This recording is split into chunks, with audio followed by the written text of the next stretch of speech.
салом бар аҳли завқ ва ба аҳли назар. умедворам ҳамагии шумо хубу ҷуру сиҳатманд ҳастед. бинандаҳои муаззаз, дер боз мо рӯи эфир ёне рӯи экранҳои шумо набудем ва имрӯз тасмим гирифтем ки бо бародар Бахтовар Ҷумазода ки ҳомии ҳуқуқи муҳоҷирон дар шаҳри муҳоҷират маъруфу машҳур аст ва ҳамчунин яке аз шогирдҳои аъзами устод Иззат Амон, яъне машҳуру маъруф, яъне маҳсуб меёбанд. мо хостем пейромуни фаъолияти умуман пейромуни шинохти Иззат Амон, роҳбари маркази тоҷикон як суҳбати ҷадиде ороста бошем. аввалан бародари азиз шуморо ба барнома хушомадед мегӯем. хуш бошед бародари азиз. якум саволе ки ман мехоҳам аз шумо бипурсам ки ҳамагон уна мепурсанд, яъне ҳамагон уна мехоҳанд ки бидонанд, яъне шумо дар мақсад ки мо дар остонаи авфи тиллоӣ қарор дорем, дуруст аст? бале. ҳамин шумо чӣ гуна баҳо метиҳед ҳамчун як мутахассиси соҳаи ҳуқуқ ва ҳамчун як шаҳрванд аз нигоҳи шумо ва аз шинохти шумо, аз иттилооти шумо чӣ гуна аст? Устод бар наздикӣ озод мешаванд ё на? мувофиқи афе ки раиси ҷумҳур имзо гузошта буд ва парлумон ҳам имзо гузоштанд, рӯзҳои наздик бояд ки аф гузарад. бале, албатта гуфтанд афи тиллоӣ мешавад. бисёриҳо аз паси панҷара берун меоянд, наздиконашон мераванд. мутобиқи ҳамин афе ки шуда истодааст, бояд устод Иззат Амон тибқи қонунгузории ҷумҳурии Тоҷикистон куллан аф шаванд ва наздиконашон боз бигарданд. бозгаштан яъне ки озод шудан ку маълум, яъне ки агар ки озод шудан оно омада метавонанд ба Федератсияи Россия ба кори қаблишон баргашта метавонанд ё на? албатта дар ин ҷо ягон мушкиле нест ки ба Федератсияи Россия баргарданд ё барнагарданд. ин кас албатта ба хоҳиши худи он кас устод аст. метавонанд баргарданд, метавонанд ягон фаъолияти дигар дар худи ҳудуди Тоҷикистон бикунанд. яъне роҳшон баста нест? не, роҳшон баста нест. дар сурати шаҳрвандишон гуфта буданд ки шаҳрвандиашон албатта қатъ шудагӣ аст, лекин ҳамчун муҳоҷири корӣ ҳамчун метавонанд ки бар бигарданд, чӣ ба Русия бошад, чӣ ба наздиконашон. саломат бошед. як саволи дигаре ки мехоҳам ки аз шумо дониста бошам, яъне шумо нисбат ба мо бачаҳое ки дар марказ будем ё дигар бародарои муҳоҷирин, шумо бо устод Иззат Амон хеле наздик будед, дуруст аст? хеле мақсад дӯст бародар будед, шогирд будед ва шинохти шумо аз Иззат Амон чӣ гуна буданд? яъне ки шумо чӣ гуна баҳо метиҳед ки эшон мақсад ки маҳбуби дилҳо гаштанд ва қалбҳои муҳоҷирин ва мақсад ки қалбҳои сокинони Тоҷикистон тасхир кардан, бо худ гирифтан, яъне ки маҳбуб шудани Иззат Амона дар чӣ мебинед шумо ки шумо бештар бо оно будед, фаъолият доштед?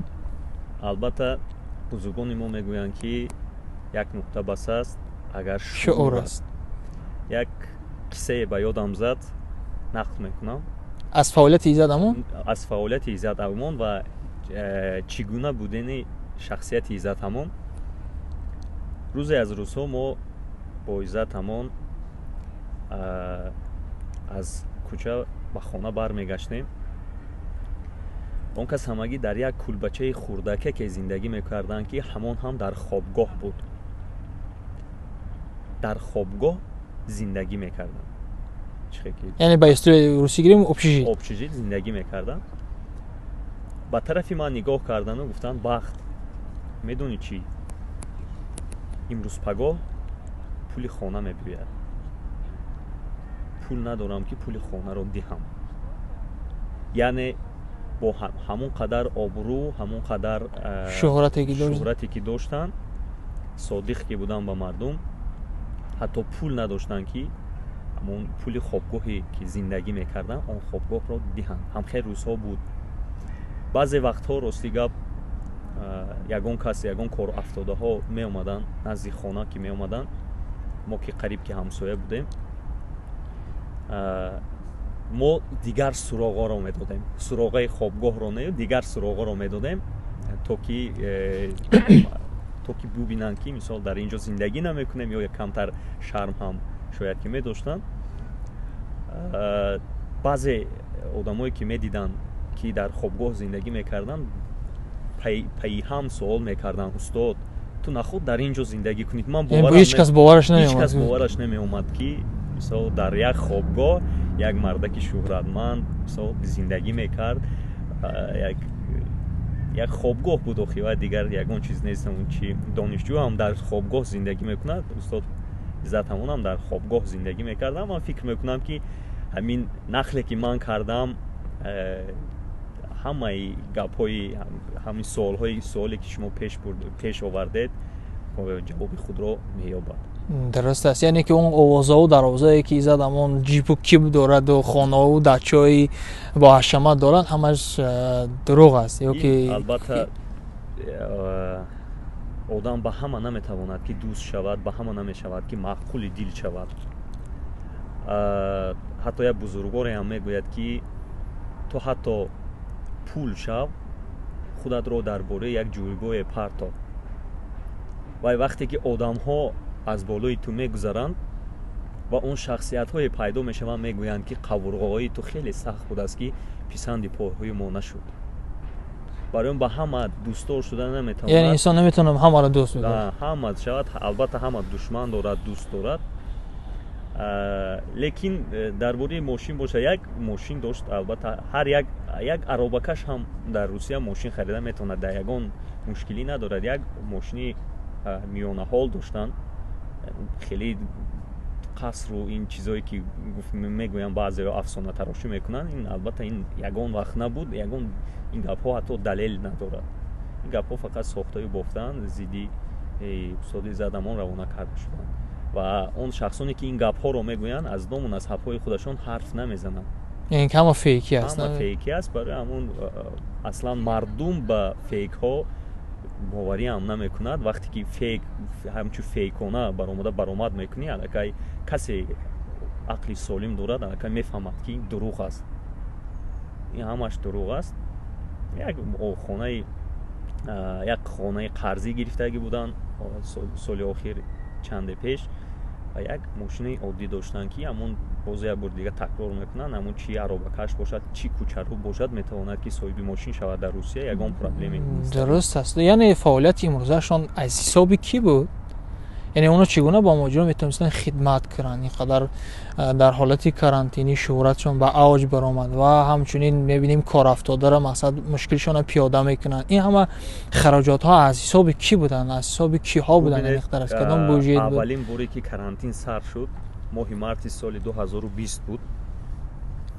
ман ба устоди Иззат Амон гуфтам ки устод биёед як ба дидори муҳоҷирон меравем ки дар фурудгоҳи Москав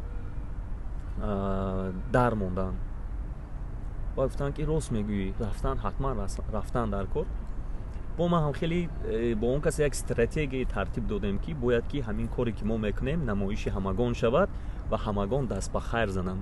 ибрати дигарон шавад. ибрати дигарон шавад. ҳамчун ки мардуми тоҷики худашон дасткушо ҳастанд, аксарияти мардуми тоҷик. ва ман хиёл мекунам ки хиёл не ҳамчунин ҳаст.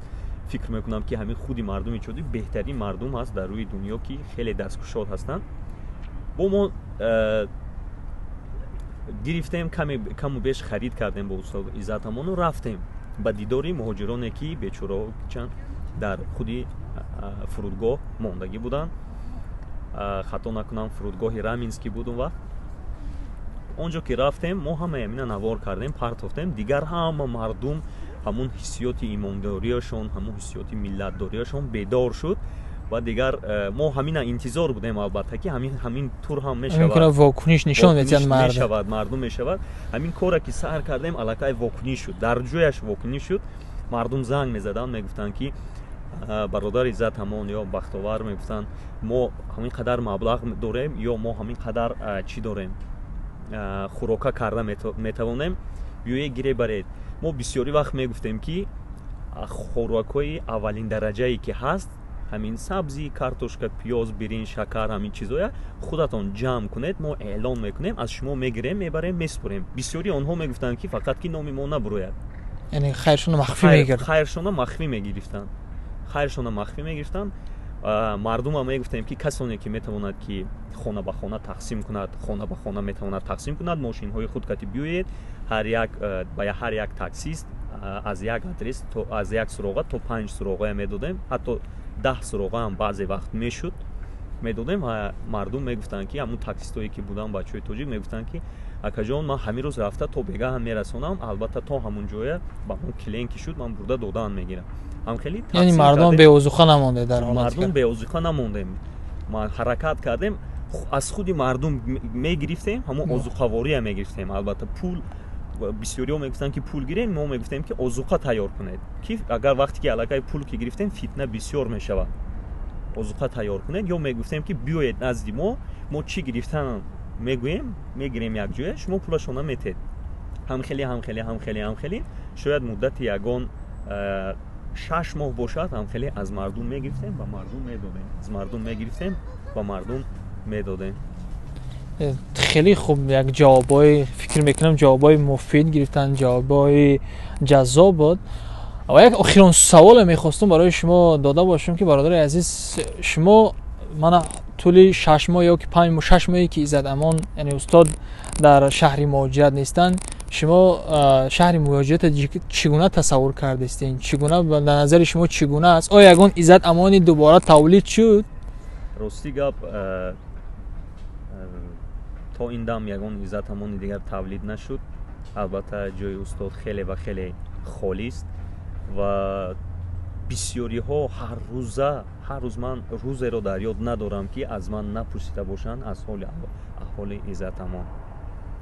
بسیار جای ها را میگردم، با مردم مشورت میکنیم، با مردم گفتگوزارها میگذرانیم یا با مردم یاری های خود را از دستمون چیزی میباید میگذاریم. همون کارهایی که ایزد امان میکردن، دست به هموطنان دست کمک دراز میکردن، ما که بسیار یاری حقوقی میکنیم تا حال دوام داده ایستادیم. یعنی راه ایزد امان دوام داره؟ راه ایزد امان دوام داده ایستاده است، البته دوام یافته ایستاده است، لیکن جای ایزد امان تا این دم خالی است. این درست است، هر کسی به استاد کاری بار او نداره اعتبار. درست است. خب بیننده‌های عزیز، اینجا گفتیم آخرین سخن است، یعنی آخرین سوال خود دادیم. درست است که بسیار سوال‌های بودن که اونا شما مقصد که منتظر بودین یا که اونا نتونستیم داده. من از شما بیننده‌های عزیز خواهش میکنم که در زیر کامنت بنویسین اون سوالایی که میخواهین. واقعا این سوال‌ها به تیاری بودن، این صحبت‌های ناگهانی بود، ناگفته نماند. و اگر شما میخواین سوال‌های حقوقی، سوال‌های عموما چگونه سوالایی دارین مربوط به اختاور و مربوط مرکزی تاجیکان یا استاد ایزد امان، شما در زیر کامنت بنویسین. هفته آینده یا در نوارهای آینده برادر بختاور خودشون چیکار میکنن جواب میگوین. بسیاری سوال کردن که احوالشون چی؟ در باب احوالشون درست است، نپرسیدین؟ بسیاری سوال کردن که احوالشون چگونه است. راستی گپ یک 2 روز پیش با پسر بزرگی ایزد امان هم صحبت شده بودیم. گفتن خدا را شکر چندین ماه ندیده بود، همین روز دوشنبه یکدیگر رو دیدن. گفتم من با پدرم صحبت داشتم، با پدرم صحبت کردم، احوالشان خوب بود، خدا را شکر. خدا نصیب کرده باشد با دعای برادرامون ان شاءالله امید داریم از خدا که تا ماه سپتامبر آزاد میشم. خب بیننده‌های عزیز، اولا خوش آمدید بختیار جان، زنده باشین. لطف کردین که دعوت ما را قبول فرمودین.